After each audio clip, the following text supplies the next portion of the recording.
Salut à tous, nous sommes ici pour faire les previews. On doit être à peu près, ça doit être la 10e preview ou en plein dedans, 10e en fait. 10e preview juste avant ce début de saison NBA. Et aujourd'hui, on va parler avec Erwan des Hornets, Charlotte Hornets, avec Tony Parker. Ça fait bizarre. Hein. Et la photo qu'il a mis cet été sur les réseaux sociaux avec Nico Batum, Hornets et tout, c'était encore plus bizarre. Ça fait archi bizarre, mais les premiers pas vont être incroyables. Il va être le backup de Kemba Walker, mais on a un peu de temps pour en parler. Allons-y, direct Franco, Franco du Collier. L'année dernière, c'est une saison sans playoff. Hein. Il commence à s'y habituer du côté de la Caroline du Nord, là-bas, la terre de basket. L'année dernière, 36 victoires, 46 défaites pour cette équipe qui a donc changé de coach. Steve Clifford est parti coach ailleurs. C'était le 20e bilan, avec encore une fois une attaque équilibrée par rapport au reste de la NBA, une défense équilibrée, mais ça ne suffit pas. On a toujours l'impression qu'il manque, je sais pas, de talent, de cohésion, aussi d'être un peu tranquille, de chance par rapport aux blessures. Le premier point que j'ai envie de mettre sur ce Hornets, c'est que pour qu'ils retrouvent les playoffs, il va falloir que cette équipe-là, pour qu'on puisse aussi la juger vraiment à sa juste valeur, il faudrait qu'on arrête les blessures. Comme à Memphis. Comme à Memphis aussi, qui fait partie des équipes qui sont lourdement touchées par les blessures, et ça change forcément la gueule du bilan à la fin de saison. Maintenant, simplement se mettre sur les blessures, c'est trop simple. C'est un petit peu trop simple. Il y a un système qui a vite marché autour de l'arrivée de Nico Batum avec Steve Clifford et puis et Kemba Walker. Maintenant, j'ai l'impression qu'ils n'ont jamais su trouver d'autres solutions quand même. Ils n'avaient pas de plan B, en fait. J'ai l'impression que c'est ça le Hornet, et ça a certainement coûté la place un petit peu à Steve Clifford. J'étais à la fin d'un cycle aussi. Hein.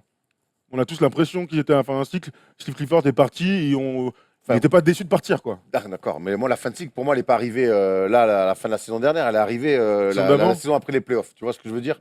C'est là où j'ai pas tout compris. Là, ils ont fait le choix d'un nouveau coach. Et un nouveau GM, Mitch Kupchak, l'ancien des Lakers. Il y a Nico Batum qui a l'air d'être en forme, qui a l'air de ne pas être blessé. Kemba Walker, c'est sa dernière année de contrat, on l'a dit. L'arrivée de Tony Parker, un vétéran qui connaît la route pour aller en playoff. Oh, doucement, Erwan, là-haut, t'es sur l'autoroute du bonheur. Là. Fond de cinquième. D'abord, les mouvements. C'était cet été. Il est fou, lui. Envoie-moi les mouvements, mon polo, là. Mets-le dans la gueule. Il est fou. Dwight Howard était l'année dernière, il s'est barré. Michael Carter-Williams est parti à Houston. Johnny O'Brien est parti. Tony Parker donc est arrivé. Bismack Biyombo, là, ça va être intéressant. Miles Bridges, le rookie, lui aussi, et Devonte Graham, pas de prolongation, tu m'étonnes. Ils ont une belle masse salariale, 120 millions, c'est énorme, comme le contrat de Nico Batum. Tout à fait. Oui, sur 5 ans. Donc voilà ce qu'il fallait dire. On va aller sur l'effectif un petit peu, puisqu'il y a eu donc du changement avec le départ de Dwight Howard, qui était titulaire sur le poste de pivot et qui change la phase d'une franchise. Il a changé surtout dans les vestiaires. Nico Batum nous en a un peu parlé. Sefolosha aussi, Thabo nous en avait parlé quand il était à Atlanta.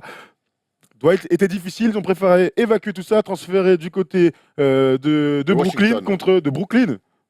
Ah oui, d'accord, cut et ici. Brooklyn, et puis Timofey Mozgov qui arrive, parce que ça fait du monde sur le poste de pivot. Donc, oui, bien sûr. Sur le poste de pivot, on se retrouve donc avec. Il est transféré chez les Nets, il se fait cut, et ici, en tant que free agent chez les Wizards. Et donc, on se retrouve sur le poste de pivot, mon cher Erwan, avec Bismack Biyombo, Cody Zeller et Timofey Mozgov. Il y a aussi Frank Kaminsky, ça fait du monde, même si. Plus un poste 4. Il peut jouer 5. Il l'a joué, mais justement, c'est un peu les problèmes de cette équipe, c'est qu'ils ont foutu des postes 4 naturels au poste 5, avec les blessures notamment, ça fait 2 ans en répétition de Cody Zeller. Et Cody Zeller, mine de rien, alors c'est pas un joueur all-star patati patata, mais qu'est-ce qu'il leur faut? Mais quand il n'est pas là, ça leur fait surtout un énorme trou sur le poste. Exactement.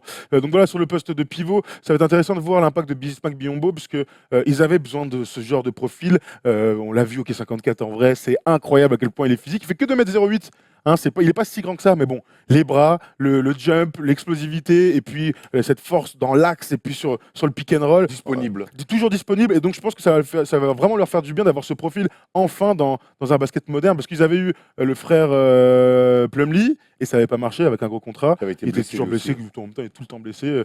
Cody Zeller va en pouvoir être un peu tranquille sur ce poste-là. Ça va être bien. On est d'accord, Erwan? Ouais, moi je trouve que Biyombo, c'est une bonne idée. C'est un retour aux sources d'ailleurs. On se souvient qu'il avait été au Bobcats. par les Bobcats. Il avait même porté le maillot des Hornets sa dernière saison. Non, ça va être bien. Nico Batum nous confiait qu'avec Dwight Howard, quand même, c'est quelqu'un qui a besoin d'être alimenté. Faut lui donner la balle à Dwight. Il est sinon Monsieur Boud. Et on sait que Bismack, c'est l'antithèse de ça, c'est l'inverse complet. Il va courir fort, il va venir faire des pics, il va aller au rebond, il va prendre ce qu'on lui donne. Et ça va peut-être un petit peu plus soulager les lignes extérieures parce que je pense que le talent dans cette équipe, il est sur les lignes extérieures. Exactement. Alors, on y va vite, hein. C'est vrai que sur le poste 4, ça va être intéressant de voir si ils vont jouer avec deux intérieurs, puisque Marvin Williams sous Clifford était toujours C'était un titulaire sur poste le 4, poste c'est un 4. poste 3 de métier, mais qui a été Exactement. décalé sur le Et poste il 4. nous avait clairement fait confiance sur ce poste-là. J'avais parlé, oui, Frank Kaminsky, c'est bon. Donc allons sur les ailiers extérieurs. On va dans l'autre sens. Kemba Walker, Tony Parker. C'est du tout bon, a priori. Ah oui, moi j'aime bien. Ah, moi je suis très content.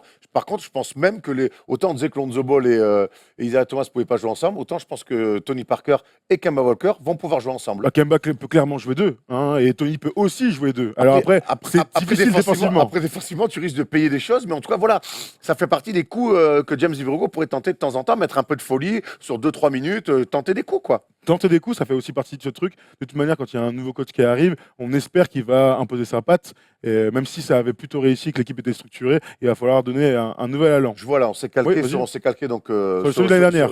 Ouais, mais sur celui de l'année dernière, sur ESPN. Mais Nico Batum nous avait confié qu'il ne jouerait plus poste 2, qui serait Poste 3. Qui serait poste 3. Et je pense même, quand je l'ai vu avec l'équipe de France, pourquoi pas le décaler sur le poste 4, un poste 4 qui lui va aussi à merveille.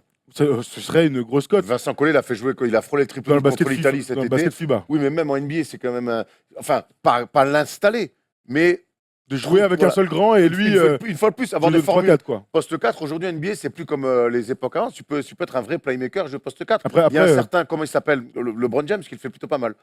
C'est pas exactement le même profil. Hein. Non, mais d'accord, mais il fait tout. Il peut marquer, il peut scorer, et il peut passer. Enfin. Donc Nico Batum et LeBron James, alors. Mais, oh là là, la tristesse. Je sais pas, je vois des comparaisons extraordinaires. Ce que je veux te dire, c'est qu'un playmaker comme Batum, tu le mets sur quelques séquences en poste 4, ça peut être intéressant. C'est sûr, mais en vrai, ça change rien. Moi, pour moi, je préfère voir Nico Batum sur un poste 3-4 que sur un poste 2-3. Voilà mon propos. Moi, je veux te dire un truc, c'est que Nico Batum qui joue 2, 3 ou 4, il jouera de la même manière. Donc en fait, ça veut absolument rien dire. À la rigueur, défensivement, ça peut changer. Regarde les stats de Nico Batum qui arrivent dans Bel Alpha. Regarde. Je suis beau comme ça. Nico Batum, l'année dernière, c'est presque 12 points, 5 rebonds, 5 passes. C'est les plus faibles stats depuis son arrivée. C'est vrai qu'il a été beaucoup gêné par les blessures. Et donc, on souhaite maintenant qu'il retrouve son réel niveau qu'on l'a connu à la fois à Portland et à son arrivée à Charlotte. On le souhaite pour lui. Et puis, je pense que Nico Batum, c'est sa 3e année de ce gros contrat 120 millions.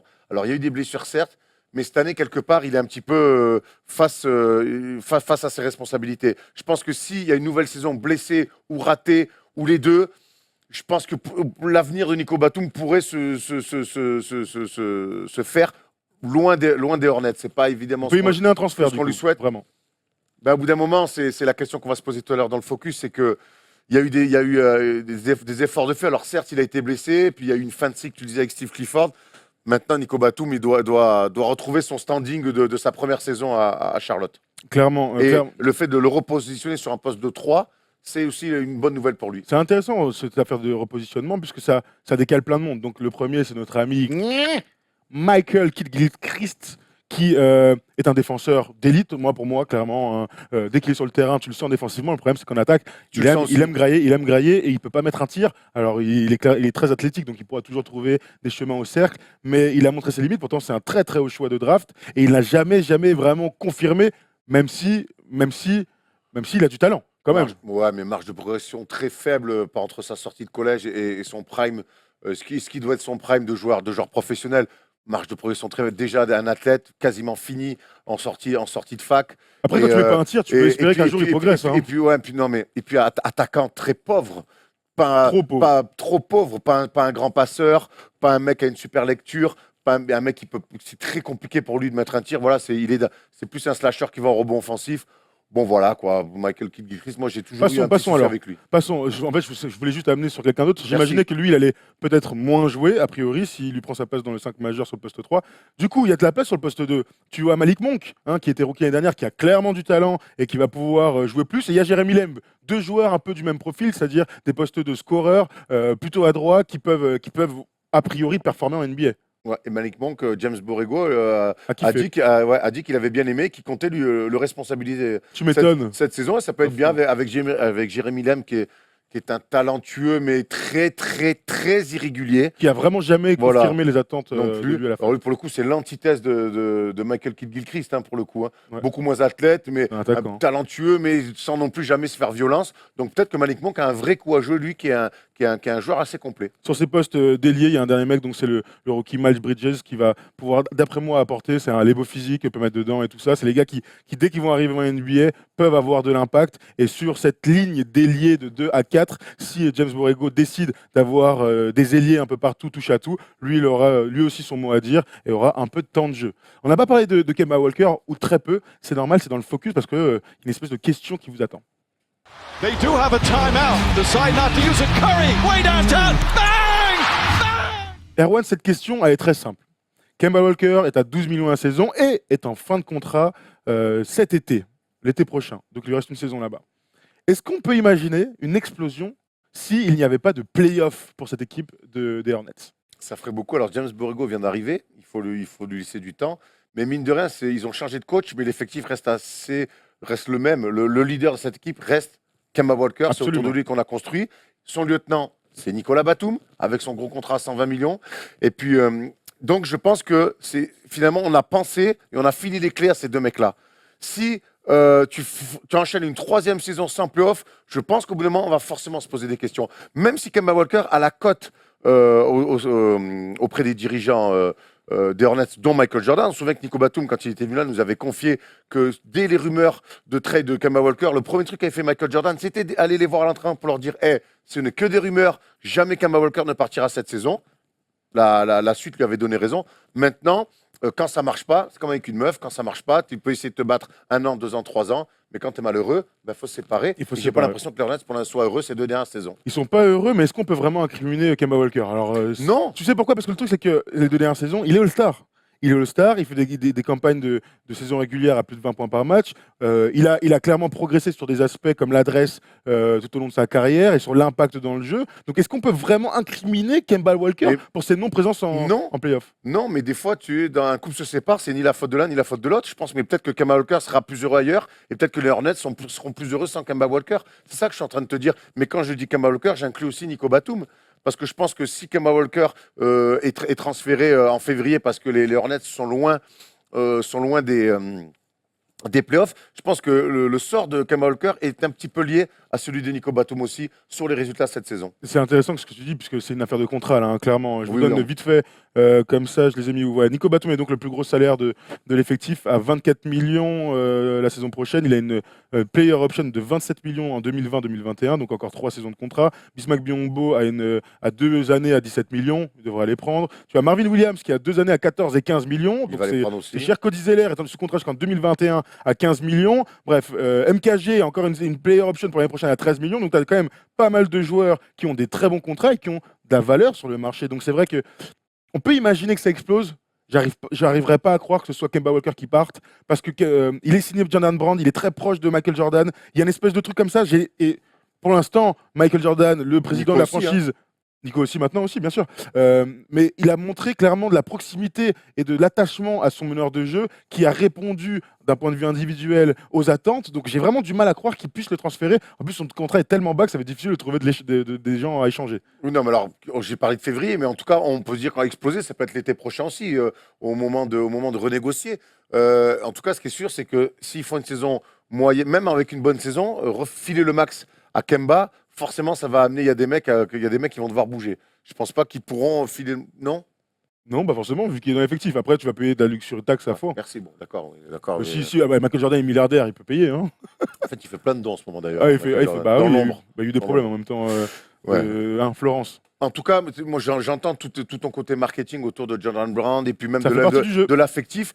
Ouais, mais au bout d'un moment, Thomas, il y a quand même les résultats et gagner des matchs et aller en playoff. Aujourd'hui, cette équipe, ça fait quand même 3 ans qu'elle a un effectif pour aller en playoff. Ils y étaient ils y fait 2 ans, ils y étaient il y a 3 ans, avec plein de promesses. Ils avaient été bons d'ailleurs, c'était il me semble que c'était pas face à LeBron James et Miami. La dernière de LeBron James avec Miami. Regarde, pas de truc. En tout cas, ils avaient fait c'est pour ça que je te un bon posais la question de est-ce que c'est la faute de Kemba? Parce que moi, j'ai l'impression que dans l'imaginaire aujourd'hui du front office des Hornets, c'est pas la faute de Kemba Walker. Et si des gens doivent bouger, ce sera autour de Kemba. Kemba est leur socle. C'est lui qui a relancé cette franchise aussi. C'est grâce à lui qu'ils ont retrouvé les playoffs. Il est 2 fois All-Star. C'est pas lui qui va bouger. Ou alors il y a un gros poisson qui arrivera en échange. Le problème, c'est que les Hornets aujourd'hui, personne va y signer parce qu'ils n'ont pas de cap et cette franchise n'est pas hyper attractive malgré Michael Jordan. Donc Donc moi, je pense que Kemba va être le leader pendant les 5-6 prochaines saisons et il est capable de rester toute sa carrière dans la franchise. Tu sais que je t'aime beaucoup. Mais là, tu me parles de Kemba Walker, on n'est pas sur du Steph Curry, on n'est pas sur même du John Wall, on n'est pas sur... Au bout d'un moment, c'est pas une... Mais je pense qu'au bout d'un moment, si ça marche pas avec ce mec-là, on va insister vraiment autant. Moi, je trouve que ça serait une erreur, en tout cas. Il y a beaucoup de gens il a cette saison-là encore pour prouver que ça peut marcher. Si ça marche pas, je te dis, il sera peut-être plus heureux ailleurs et les Hornets pourront enfin se tourner vers une vraie reconstruction. On n'est pas sur du Westbrook, sur du Curry, sur du Chris Paul. On est sur un 2 niveaux en dessous. Donc, je pense qu'on peut peut-être relancer un jeune, essayer de trouver un tour de draft. Enfin, voilà, intéressant, très haut.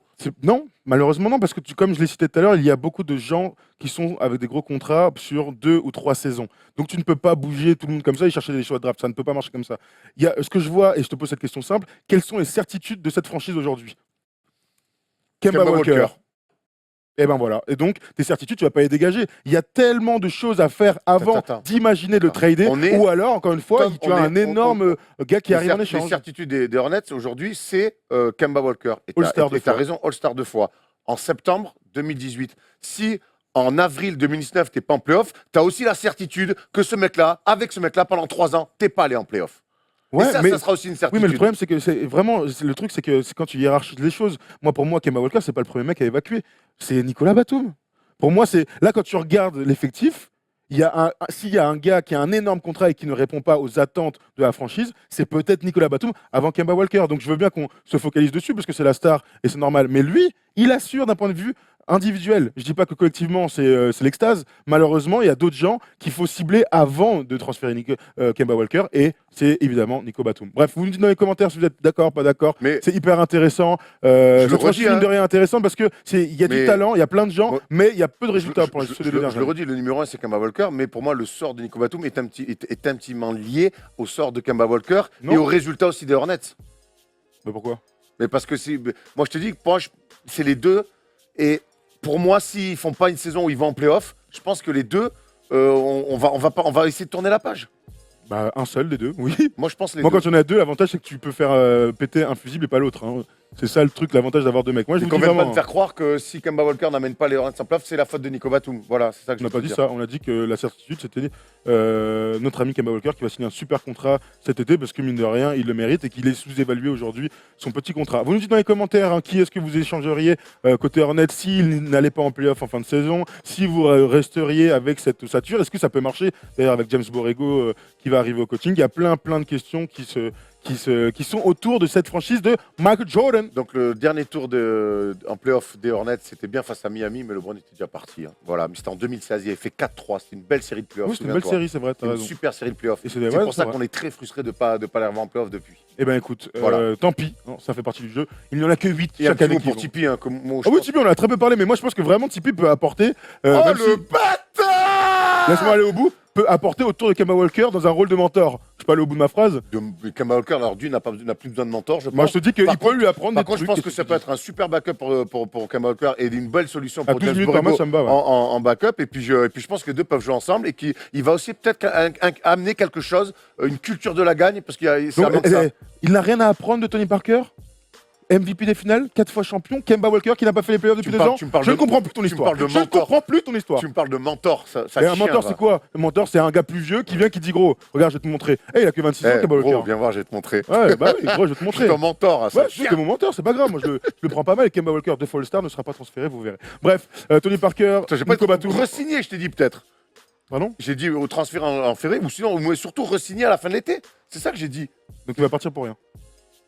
C'est ça que tu veux dire? Mais moi, il y a 2 options. Bon, ok, admettons. De toute façon, la saison est très longue, on aura largement le temps d'en discuter. Mais Kemba Walker, parce qu'il faut absolument que j'ai le mot de la fin, va re-signer un énorme contrat avec les Charlotte Hornets l'année prochaine. Vous l'aurez entendu ici. Et pas de la bouche d'Erwan. Bref, merci. On se retrouve dès demain pour une nouvelle preview, parce que tous les jours, il y a un truc. Je deviens fou, je suis schizo, mon frère. Je ne sais même plus quel jour on est. On vous embrasse, les amis. Merci à tous de suivre First Team. Toujours autant nombreux. Vous faites kiffer. Ciao, ciao. Merci, Erwan. Ciao.